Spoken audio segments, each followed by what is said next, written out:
এক ঘন্টা আপনাদের সঙ্গে আছে আমি খালেদ মুহিউদ্দিন। সবশেষের খবর, আলোচনা আর বিশ্লেষণ নিয়ে থাকছে নুসরাত হক আর খেলাধুলার খবর জানাবো আমি সাইদ সাদিক। তবে আগে জানিয়ে দিচ্ছি শিরোনাম।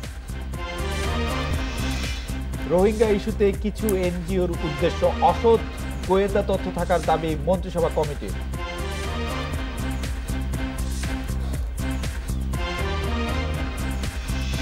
ডাকসুর পুনর্ভোটে 3 দিন সময় দিল আন্দোলনকারীরা, নৈরাজ্যে কড়া ব্যবস্থা নেবেন উপাচার্য।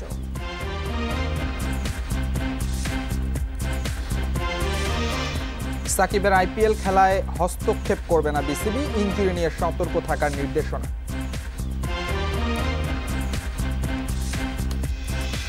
রাত 9টায় বাংলাদেশে আজ মতামত পাঠানোর বিষয়, প্রথম শ্রেণীতে ভর্তি পরীক্ষা বন্ধের নির্দেশ। মতামত পাঠাতে পারেন এসএমএস অথবা ফেসবুকে। আপনাদের মতামত জানিয়ে দিচ্ছি সংবাদের পরের অংশে। রোহিঙ্গাদের জন্য কাজ করা বেশিরভাগ এনজিওর উদ্দেশ্যেই অসৎ বলে জানিয়েছেন আইন শৃঙ্খলা সংক্রান্ত মন্ত্রিসভা কমিটির সভাপতি আ.ক.ম মোজাম্মেল হক। তাদের সহায়তা আনা অর্থের 75 ভাগে হোটেল, ফ্ল্যাট ভাড়ায় খরচের তথ্য গোয়েন্দা সংস্থার কাছে আছে বলেও দাবি তার। আইন শৃঙ্খলা সংক্রান্ত মন্ত্রিসভা কমিটির প্রথম সভা বসে স্বরাষ্ট্র মন্ত্রণালয়ে। প্রায় 2.5 ঘন্টা ধরে চলা বৈঠক শেষে কমিটির সভাপতি জানান, রোহিঙ্গাদের জন্য কাজ করা বেশিরভাগ এনজিওরই উদ্দেশ্য অসৎ, আর এসব তথ্য এসেছে সরকারের গোয়েন্দা সংস্থাগুলোর হাতে। এই বিদেশ থেকে যে টাকা আনে সেটা যারা ভুক্তভোগী অর্থাৎ যারা রোহিঙ্গা তাদের জন্য 25%ও খরচ হয় না। আমরা পর্যালোচনা করে দেখেছি 75 ভাগই খরচ হয় যারা এগুলো দেখাশোনা করার জন্য যারা আসে ওনাদের জন্য। মাদক নির্মূল অভিযানে আইন শৃঙ্খলা বাহিনীর সাফল্যের কথা জানিয়ে তিনি বলেন, এখন মাদকাসক্তদের স্বাভাবিক জীবনে ফেরাতে নিরাময় কেন্দ্র বাড়ানোর পরিকল্পনা করছে সরকার। এই যে নিরাময় কেন্দ্র, এটা খুবই অপ্রতুল। সরকারি এবং বেসরকারিভাবে সেগুলো কিভাবে বৃদ্ধি করা যায়, যারা আসক্ত হয়েছিল ভালো হতে চায় সে ব্যাপারটাকে কিভাবে আমরা নিশ্চিত করতে পারি, এই ব্যাপারগুলো আমরা খুব গভীরভাবে বিবেচনা করে সিদ্ধান্ত নিয়েছি, কিছু নির্দেশনা দেওয়া হয়েছে। দেশের আইন শৃঙ্খলা পরিস্থিতি যে কোনো সময়ের চেয়ে ভালো উল্লেখ করে আ.ক.ম মোজাম্মেল হক জানান, ঢাকার যানজট প্রশ্নের আলোচনায় 2 সিটির মেয়রদেরও রাখা হবে কমিটির আগামী বৈঠকে। Ariful Islam Mithu, independent news, Dhaka. মন্ত্রী বলেছেন কিছু এনজিওর উদ্দেশ্য অসৎ, যে বিষয়টি বলছিলেন তিনি। এই কিছু এনজিওর নাম সহ তালিকা তৈরি করে গোয়েন্দা সংস্থাকে চিহ্নিত করার নির্দেশ দিয়েছেন তিনি। একই সাথে জাতিসংঘ সহ কিছু বিদেশি সংস্থা যারা ভাষাঞ্চলে রোহিঙ্গাদের সরিয়ে নেওয়ার জন্য সরকারকে অনুরোধ জানিয়েছিলেন, তাদের বিষয়ে তিনি বলেছেন যে ভাষাঞ্চলে রোহিঙ্গাদের স্থানান্তরের কাজ এখনই চলছে। আমার মনে হয় যে এই অভিযোগটি যখন সরকারের আইন শৃঙ্খলা মানে কমিটির নাম কি, সরকারের আইন শৃঙ্খলা সংক্রান্ত মন্ত্রিসভা কমিটি, তো আইন শৃঙ্খলা সংক্রান্ত মন্ত্রিসভা কমিটি যখন এই অভিযোগটি তুলছে তখন নিশ্চয়ই তাদের কাছে কিছু সুনির্দিষ্ট তথ্য রয়েছে। কারণ বিদেশি সংস্থাগুলো যারা রোহিঙ্গাদের মাধ্যমে টাকা আনছে, রোহিঙ্গাদের জন্য টাকা আনছেন, তাদের আসলে মানে অতি গুরুতর এবং দুরূহ অডিটিং সিস্টেমের মধ্যে দিয়ে যেতে হয় বলে আমরা শুনেছি। এটি যে তারা আসলে কোন খাতে কত টাকা ব্যয় করছেন সে ব্যাপারে তাদের অনুমোদন নিতে হয়। এখন এইটার বাইরে যদি কোনো কারণে যে তারা আসলে অনুমোদিত অর্থ ব্যয় করার ক্ষেত্রে কোনো ধরনের অসদাচরণ করেন, সেটি আসলে অনেক গুরুতর অভিযোগ, এবং সেই অভিযোগটি এবং সেটি রোহিঙ্গাদের টাকা বা রোহিঙ্গাদের জন্য আনা টাকা। আমার মনে হয় যে এখান থেকে যে সিদ্ধান্ত হয়েছে যে গোয়েন্দা সংস্থাদের তাদের চিহ্নিত করে তাদের বিরুদ্ধে আসলে সুনির্দিষ্ট অভিযোগ এবং তাদের প্যারেন্ট অর্গানাইজেশনের কাছে বা যে দেশ থেকে তারা আসছেন যদি সেরকম হয় সেগুলি প্রকাশ করা উচিত।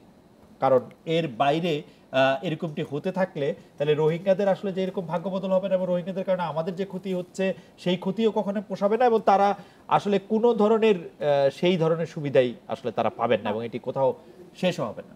অবশ্যই। প্রথম শ্রেণীতে ভর্তি পরীক্ষা বন্ধের নির্দেশ দিয়েছেন প্রধানমন্ত্রী শেখ হাসিনা। পাশাপাশি অসুস্থ প্রতিযোগিতায় না জড়িয়ে পড়াশোনার জন্য শিশুদের অতিরিক্ত চাপ না দেওয়ার তাগিদও দিয়েছেন তিনি। সকালে বঙ্গবন্ধু আন্তর্জাতিক সম্মেলন কেন্দ্রে জাতীয় প্রাথমিক শিক্ষা সপ্তাহ উদ্বোধন করে একথা বলেন সরকার প্রধান। নিরক্ষরমুক্ত দেশ গড়ার প্রত্যয়ে প্রতি বছরই পালন হয় জাতীয় প্রাথমিক শিক্ষা সপ্তাহ। প্রাথমিক শিক্ষার দীপ্তি উন্নত জীবনের ভিত্তি স্লোগানে এবার আয়োজন উদ্বোধন করেন প্রধানমন্ত্রী। এ সময় অভিভাবকদের অসুস্থ প্রতিযোগিতায় না জড়িয়ে শিশুদের চাপমুক্ত রেখে শিক্ষার আহ্বান তার। পর পর পর এই বলাটা বা ধমক দেওয়াটা বা তাদেরকে আরও বেশি চাপ দিলে শিক্ষার উপর তাদের আগ্রহটা কমে যাবে, একটা ভীতি সৃষ্টি হবে। সেই ভীতিটা যাতে সৃষ্টি না হয় সেদিকে আমাদের শিক্ষক এবং অভিভাবক তাদেরকে আমি অনুরোধ করব। অনেক সময় আমরা দেখি যে প্রতিযোগিতা শিশুদের মধ্যে না হলেও মায়েদের মধ্যে বা বাবা মায়ের মধ্যে একটু বেশি হয়ে যায়। এটাও কিন্তু খুব একটা অসুস্থ প্রতিযোগিতা বলে আমি মনে করি। প্রাথমিক বিদ্যালয়ে প্রথম শ্রেণীতে ভর্তিতে পরীক্ষা বন্ধের নির্দেশনা সরকার প্রধানের, দেন আনন্দময় পাঠদানের মাধ্যমে মানসম্মত শিক্ষা নিশ্চিতের তাগিদও। ক্লাস 1-এ ভর্তির জন্য ছাপানো প্রশ্নপত্র দেওয়া হয়। এখন ক্লাস 1-এ ভর্তি যদি ছাপানো প্রশ্নপত্র পড়েই যদি পরীক্ষা দিতে পারে তাহলে আর ক্লাস 1-এ শিখতে যাবে কি? এই প্রক্রিয়াটা কিন্তু বাতিল করতে হবে। যে কোনো এলাকা ভিত্তিক যে সকল প্রাইমারি স্কুল আছে, এটা ঢাকা শহর হোক সারা বাংলাদেশ হোক, এখানে ইতিমধ্যে ব্যবস্থাটা নেওয়া হয়েছে, কিন্তু এটা আরও ভালোভাবে করা উচিত যে ওই এলাকার সমস্ত শিশু তার স্কুলে ঢোকার বয়স হওয়ার সাথে সাথেই তাকে স্কুলে নিয়ে নিতে হবে। শিক্ষাক্ষেত্রে অবদানের জন্য ১৯ জনকে জাতীয় প্রাথমিক শিক্ষা পদক দেন প্রধানমন্ত্রী। পুরস্কার তুলে দেন আন্তঃপ্রাথমিক বিদ্যালয় সাংস্কৃতিক প্রতিযোগিতায় বিজয়ী শিক্ষার্থীদের হাতে। অনিমেষ কর, ইন্ডিপেন্ডেন্ট নিউজ, ঢাকা। 3 দিনের মধ্যে ডাকসুর পুনর্নির্বাচনের তারিখ না দেওয়া হলে বিশ্ববিদ্যালয় অচল করে দেওয়ার হুমকি দিয়েছে প্রগতিশীল ছাত্রজোট সহ নির্বাচন বর্জন করা কয়েকটি সংগঠন। জবাবে ক্যাম্পাস অস্থিতিশীল করার চেষ্টা হলে কঠোর ব্যবস্থা নেওয়ার হুঁশিয়ারি দিয়েছেন উপাচার্য। বুধবার ঢাকা বিশ্ববিদ্যালয়ের মিছিল বিক্ষোভ হলেও ক্লাস পরীক্ষা হয়েছে স্বাভাবিকভাবে। ভোট বাতিলের দাবিতে মঙ্গলবার সন্ধ্যা থেকেই রাজু ভাস্কর্যের সামনে আমরণ অনশনে আছেন ডাকসু ও হল সংসদ নির্বাচনের 6 প্রার্থী। বুধবার দুপুরে বিক্ষোভ মিছিল নিয়ে উপাচার্যের কার্যালয়ের সামনে অবস্থান নেন প্রগতিশীল ছাত্রজোট, ছাত্র অধিকার সংরক্ষণ পরিষদ সহ স্বতন্ত্র প্রার্থীরা। পরে নতুন ভিপি নুরুল হক নূর সহ পুনর্নির্বাচনের দাবিতে উপাচার্যের কাছে স্মারকলিপি দেয় আন্দোলনকারীদের একটি প্রতিনিধি দল। সেখান থেকে বেরিয়ে নুরুল হক জানান, শুধুমাত্র শিক্ষার্থীরা চাইলেই দায়িত্ব নেবেন তিনি। শিক্ষার্থীরা আমাকে ভোট দিয়ে নির্বাচিত করেছে, তারা যেটা চাইবে আমি সেটাই করব। তারা যদি চায় যে তারা অলরেডি যেটা চেয়েছে যে পুনর্নির্বাচনের জন্য আন্দোলন করতে, আমি বলেছি তাদের সাথে আমি একমত। তারা যদি বলে যে আমাকে শপথ নেওয়ার জন্য, আমি তাদের কথা শুনে আমি শপথ নেব। তবে 3 দিনের মধ্যে দাবি মানা না হলে বিশ্ববিদ্যালয়ে অচল করে দেওয়ার হুমকি দেন প্রগতিশীল ছাত্র জোটের লিটন নন্দী। ঢাকা বিশ্ববিদ্যালয়ের গৌরব এবং ঐতিহ্যকে যারা ধ্বংস করতে চান, আমরা তাদেরকে ছাড় দিব না 3 দিনের আলটিমেটাম পর্যন্ত। তবে ছাত্রলীগের দাবি, সাংগঠনিক দুর্বলতা ঢাকতেই চলছে আন্দোলন। নির্বাচনের হারের যে ফলাফল তারা পেয়েছে, এখান থেকে একটা সেফ এক্সিট খোঁজার জন্য তারা আসলে তারা যে প্রহসনের নির্বাচনের কথা বলছে, প্রহসনের নির্বাচনে তারা আসলে প্রহসনের আন্দোলন করছে। বিশ্ববিদ্যালয়ের উপাচার্য বলছেন, পুনর্নির্বাচনের আর কোনো সুযোগ নেই। এখানে কেউ কোনোভাবে বিশৃঙ্খলা অশান্ত করার প্রয়াস নিলে সেগুলো কোনো ক্রমেই বিশ্ববিদ্যালয় সহ্য করবে না। এদিকে সংবাদ সম্মেলন করে মুহাসিন হলের নির্বাচন নিয়ে অসত্য তথ্য দেওয়ার দায়ে লিটন নন্দীকে ক্ষমা চাইতে বলেছেন প্রাধ্যক্ষ নিজামুল হক ভূঁইয়া। তিনি এহেন বক্তব্যের মাধ্যমে জাতির কাছে আমাদের প্রাণের ঢাকা বিশ্ববিদ্যালয়কে হেয় প্রতিপন্ন করার অপপ্রয়াস চালিয়েছেন। যে সকল শিক্ষার্থী ডাকসুতে তাদের ভোটাধিকার প্রয়োগ করেছেন, তাদেরও অপমান করেছেন। আবার ভোটের দাবিতে ক্যাম্পাসে বিক্ষোভ মিছিল হলেও নিয়মিত ক্লাস পরীক্ষায় অংশ নিয়েছে বিশ্ববিদ্যালয়ের সাধারণ শিক্ষার্থীরা। নূরে আলম, ইন্ডিপেন্ডেন্ট নিউজ, ঢাকা। পর্যায়ক্রমে সব বিশ্ববিদ্যালয় ও কলেজে ছাত্র সংসদ গঠন হবে বলে আশা শিক্ষামন্ত্রী দীপু মনির। দুপুরে সচিবালয়ে এ আশার কথা জানান তিনি। ডাকসুর মতো অন্যান্য বিশ্ববিদ্যালয়েও পর্যায়ক্রমে নির্বাচন হবে বলেও জানান মন্ত্রী। পাশাপাশি দেন ছাত্র সংসদ নির্বাচন করতে শিক্ষা মন্ত্রণালয়ের পক্ষ থেকে সব ধরনের সহযোগিতার আশ্বাস। এদিকে মাধ্যমিক বিদ্যালয় ও দাখিল মাদ্রাসায় স্টুডেন্ট ক্যাবিনেট নির্বাচন হচ্ছে কাল। এবছর দেশের 22,961টি মাধ্যমিক বিদ্যালয় ও দাখিল মাদ্রাসায় হচ্ছে ভোট।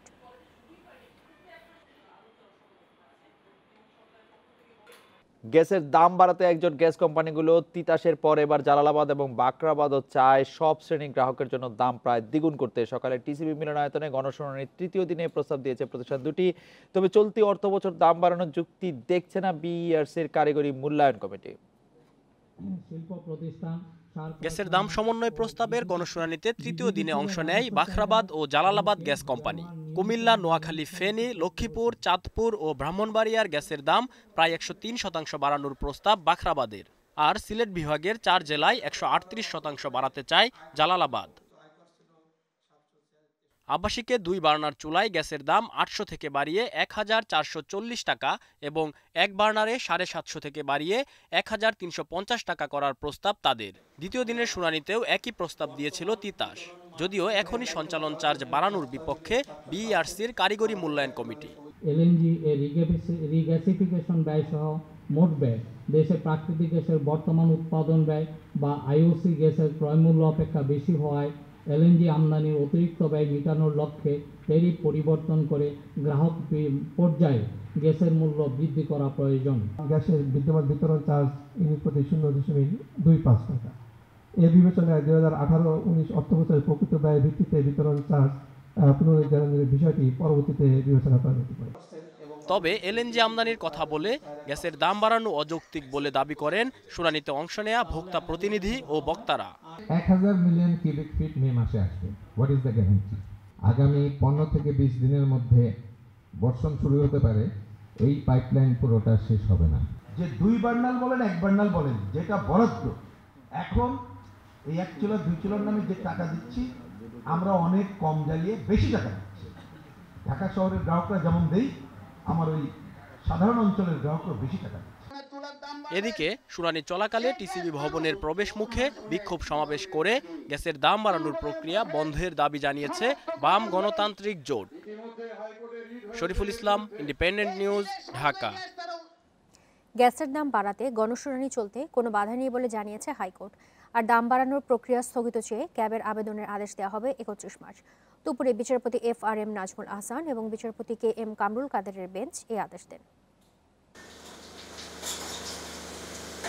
সবশেষ 2017 সালের ফেব্রুয়ারিতে গ্যাসের দাম বাড়ানো হয় 22.70 ভাগ। মার্চ ও জুলাই থেকে 2 ধাপে তা কার্যকরের কথা থাকলেও আদালতের হস্তক্ষেপে দ্বিতীয় ধাপের দাম কার্যকর হয়নি। 18 মে মাসে দাম বাড়াতে আবারও গণশুনানি হলেও স্থগিত হয় প্রধানমন্ত্রীর নির্দেশে। আবাসিকে গ্যাসের দাম প্রায় দ্বিগুণ করার প্রস্তাবে আবার চলছে গণশুনানি। আর এই প্রক্রিয়ায় স্থগিতাদেশ চেয়ে হাইকোর্টে আবেদন করেছে consumers association of Bangladesh, cab. শুনানিতে আদালত বলেন, গ্যাসের দাম বাড়লে বাজারে বাড়বে পণ্যের দাম। পোশাক খাতে গ্যাসের ব্যবহার বেশি জানিয়ে বলা হয়, এতে আন্তর্জাতিক বাজারেও ক্ষতিগ্রস্ত হবে বাংলাদেশ।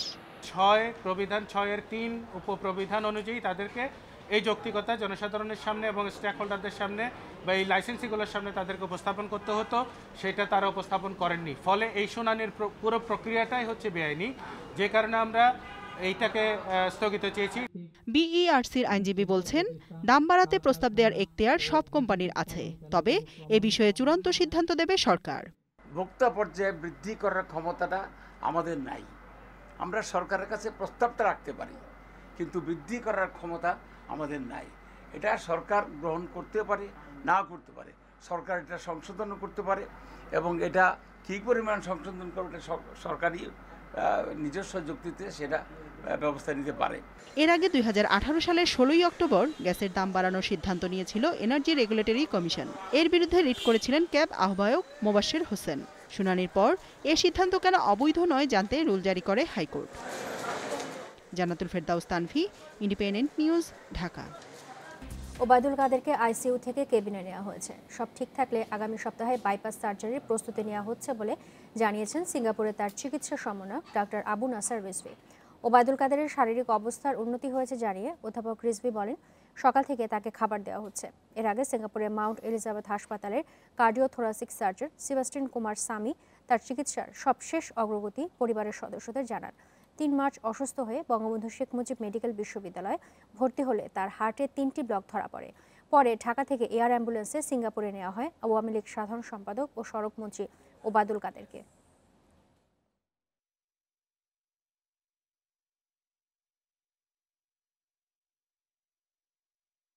পঞ্চম দিনে তুরাগ তীরে 57টি স্থাপনা উচ্ছেদ করেছে বিআইডব্লিউটিএ। এছাড়া 3টি হাউজিং প্রকল্পের দখলে থাকা 8.5 একর জমি উদ্ধার করেছে ভ্রাম্যমাণ আদালত। সকালে রাজধানীর ঢাকা উদ্যান এবং সাভারের শলমাশি ইউনিয়নে অভিযান চালানো হয়।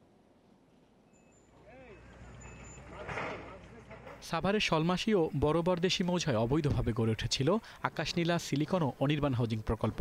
সেগুলো নদীর ভেতরে চলে আসায় ভেঙে দেওয়া হয় প্লটের সীমানা প্রাচীর। মুহূর্তে তো তাদের উপস্থিত কেউ ছিল না, তো আইনের বিধান অনুযায়ী বিআইডব্লিউটি কর্তৃপক্ষ চাইলে তাদের কাছ থেকে ক্ষতিপূরণ আদায়ের জন্য আইনের যে ধারা আছে সে অনুযায়ী তারা অগ্রসর হতে পারবে। এরপর অভিযান চলে ঢাকা উদ্যানের রামচন্দ্রপুর মৌজায়। গুড়িয়ে দেওয়া হয় একটি 4তলা ভবন সহ 56টি স্থাপনা। নদী দখলমুক্ত করায় খুশি এলাকাবাসী। দখলদারদের বিরুদ্ধে আইনি ব্যবস্থা নেওয়ার দাবিও তাদের। নদী ছিল অনেক বড়, এই নদী শুকাইয়া মনে করেন এরকম হয়েছে। এই জায়গাটা তো সরকারের জায়গা, তো সরকারের জায়গা সরকার নিবে, তাতে আমাদের কোনো সমস্যা নেই। দখল করছে মনে করেন হাউজিংয়ের মালিকেরা, এরা দখল করে বিক্রি করছে এই জায়গা, জনগণে কিনা নিছে। তার জায়গা বট করিয়া তারা মালিকে অন্য মানুষের কাছে বিক্রি করে দিয়েছে। 2016 সালের একনিক বৈঠকে ঢাকার চারপাশের নদী ও চট্টগ্রামের কর্ণফুলী নদীর দূষণ বন্ধ ও নাব্যতা ফেরাতে টাস্কফোর্স গঠন করা হয়। তারই ধারাবাহিকতায় উচ্ছেদ কার্যক্রম চলছে বলে জানিয়েছেন সংশ্লিষ্টরা। আল আমিন হোসেন, ইন্ডিপেন্ডেন্ট নিউজ, ঢাকা। জাতীয় সাঁতারে অভিষেকে তাক লাগিয়েছেন জুনাইনা আহমেদ, গড়েছেন 8টি রেকর্ড, স্বর্ণ 9টি, সব মিলিয়ে 10টি পদক জিতেছেন এই কিশোরী। 29তম জাতীয় সাঁতারে 32টি স্বর্ণ জিতে চ্যাম্পিয়ন তার দল নৌবাহিনী। ছেলেদের সেরা সেনাবাহিনীর জুয়েল আহমেদ স্বর্ণ জিতেছেন 5টি। শুরুটা রেকর্ড গড়ে, শেষটাতেও ধারাবাহিক। 4 দিন ব্যাপী জাতীয় সাঁতারে সব মিলিয়ে 8 রেকর্ড জুনাইনা আহমেদের, আসরে বড় প্রাপ্তি।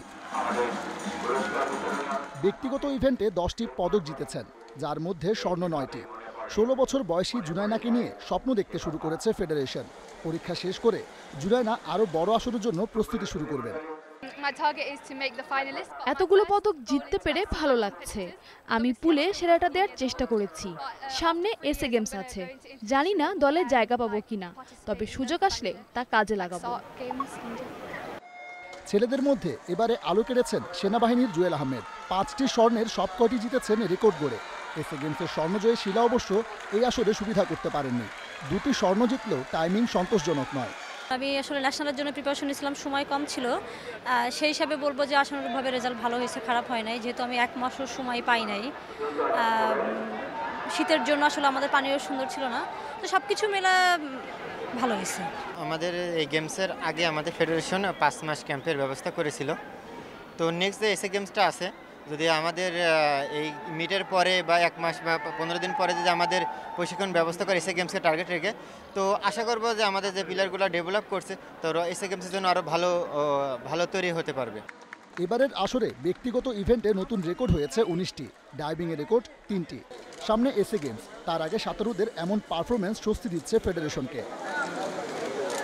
Sabbir Irfan, independent news, Dhaka. আজকের মতামত পাঠানোর বিষয় ছিল প্রথম শ্রেণীতে ভর্তি পরীক্ষা বন্ধের নির্দেশ। এবারে জানিয়ে দিব এই বিষয়ে পাঠানো কিছু মতামত। এই নির্দেশনার জন্য মাননীয় প্রধানমন্ত্রীকে ধন্যবাদ জানিয়েছেন নোমান। বাপ্পি বলেছেন, শিশুদের ভর্তি পরীক্ষা কখনোই কাম্য নয়। আব্দুল্লার মত, এসএসসির আগে সব পাবলিক পরীক্ষা বাতিল করতে হবে। শিশির বলেছেন, এই সিদ্ধান্তের কারণে ভর্তি বাণিজ্য বন্ধ হবে বলে আশা করি। সীমা বলছেন, ভর্তি পরীক্ষা বাতিল করলেই হবে না, তার বিকল্প পদ্ধতিও ঠিক করে দিতে হবে। মঞ্জু বলছেন, এই নির্দেশনার দ্রুত বাস্তবায়ন চাই। জাহাঙ্গীর বলছেন, এই ধরনের সিদ্ধান্ত বাস্তবায়নে শক্ত তদারকির প্রয়োজন। আমার মনে হয় বিকল্পের বিষয়টি খুব গুরুত্বপূর্ণ। অবশ্যই। আসিফের মত, ভর্তি পরীক্ষা বাতিল হলে অসচ্ছল পরিবারের শিশুরা ভালো স্কুলে ভর্তি হতে পারবে না। অয়ন বলছেন, প্রথম শ্রেণী ছাড়াও স্কুল পর্যায়ের যে কোনো শ্রেণীতে ভর্তি পরীক্ষা বাতিল করা হোক। আবিদ বলেছেন, পাঠ্যসূচিতে পরিবর্তন আনা প্রয়োজন বলে মনে করি। দর্শকদের ধন্যবাদ দিতে চাই, নানা ধরনের মতামত তারা আমাদের পাঠিয়েছেন। এদিকে ঢাকার বায়ু দূষণ রোধে কি পদক্ষেপ নেওয়া হয়েছে তা 10 এপ্রিলের মধ্যে জানাতে পরিবেশ অধিদপ্তরের মহাপরিচালককে নির্দেশ দিয়েছে হাইকোর্ট। বিচারপতি FRM নাজমুল আহসান ও বিচারপতি KM কামরুল কাদেরের বেঞ্চ এই আদেশ দেয়। পরিবেশ অধিদপ্তরের পরিচালককে 10 এপ্রিল হাজির হয়ে ব্যাখ্যাও দিতে বলেছে আদালত। বায়ু দূষণ রোধে সংশ্লিষ্টদের কার্যক্রমে ক্ষোভ প্রকাশ করেছে হাইকোর্ট। আদালত বলেছে, সিটি কর্পোরেশন যে প্রতিবেদন দিয়েছে তাতে প্রকৃত অবস্থা নেই, ফলে আবারও প্রতিবেদন জমা দিতে হবে। আদালত 10 এপ্রিল আবারও প্রতিবেদন জমা দিতে নির্দেশ দেয়। প্রতিবেদনের মধ্যে বায়ু দূষণের মাত্রা পরিমাপ এবং তার রোধে কী কী পদক্ষেপ নেওয়া হয়েছে তা অবশ্যই সংযুক্ত থাকতে হবে বলে আদেশ দিয়েছে আদালত। এই ছিল রাত 9টায় বাংলাদেশের আয়োজনে।